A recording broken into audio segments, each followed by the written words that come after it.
बड़ी खबर आप देखिए, हसन नसरल्लाह के बेटे की इजराइल को धमकी सामने आ गई है।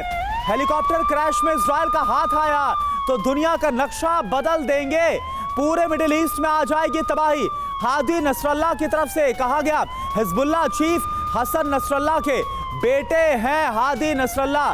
तो अब देखिए, हिजबुल्लाह ने भी धमकी दे दी है इजराइल को इस हेलीकॉप्टर क्रैश के बाद कि अगर इजराइल का हाथ सामने आया तो फिर तबाही आ जाएगी। इस वक्त की सबसे बड़ी खबर यही है कि ईरान के राष्ट्रपति इब्राहिम रईसी के हेलीकॉप्टर से अभी तक संपर्क हो नहीं पाया है। रेस्क्यू ऑपरेशन लगातार जारी है।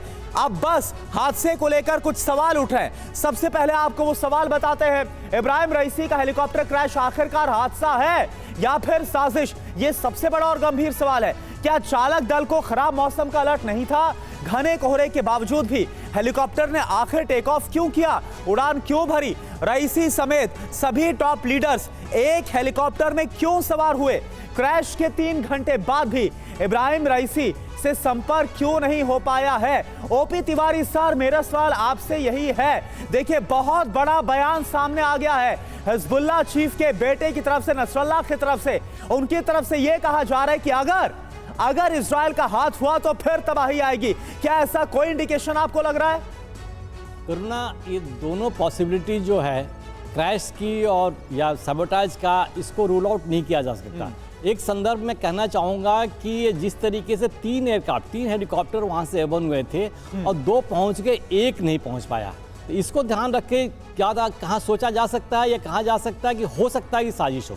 लेकिन दूसरा जो मेन हेलीकॉप्टर का एक पहलू है, जिस टेरेन पर फ्लाई कर रहा है उसका एक्सीडेंट का भी प्रॉबिलिटी बहुत ज़्यादा हाई है। बिकॉज हेलीकॉप्टर्स की हमने विश्व में हिस्ट्री में देखा हुआ है कि कई लीडर्स, कई क्रैशेज हो चुके हैं देश में, कई विश्व के कई नेता हम इस तरीके से खो चुके हैं। जहाँ तक ईरान के एविएशन का सवाल है, वो काफ़ी डोलड्रम्स में है। बिकॉज इनकी हिस्ट्री इतनी ख़राब है, इनका बैकग्राउंड मतलब इतना ख़राब है कि इतने जहाज़ क्रैश होते हैं। मेन रीज़न ये है कि इनके ऊपर काफ़ी सैंक्शंस लगे हुए हैं, जो इक्विपमेंट और एयरक्राफ्ट इनको अच्छे चाहिए और मेंटेन नहीं कर पाते हैं।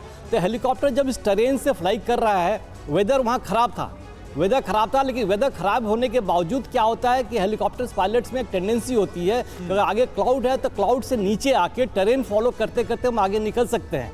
लेकिन इसमें अगर टेरेन की अच्छी जानकारी हो, पायलट्स को टेरेन की अच्छी जानकारी हो, तो वो कहाँ से आगे निकल सकता है। लेकिन कभी कभी ये भी होता है कि जो क्राउड खराब है तो वो चाहते हैं कि हम क्रैश फोर्स लैंड कर लें, आगे नहीं बढ़ पा रहे हैं। लेकिन अगर नीचे जमीन ठीक है तो फोर्स लैंडिंग भी सक्सेसफुल हो जाती है। तो ये हो सकता है, ये कोशिश हुई होगी ऐसा आपको लग रहा है और उसके बाद ये क्रैश हुआ।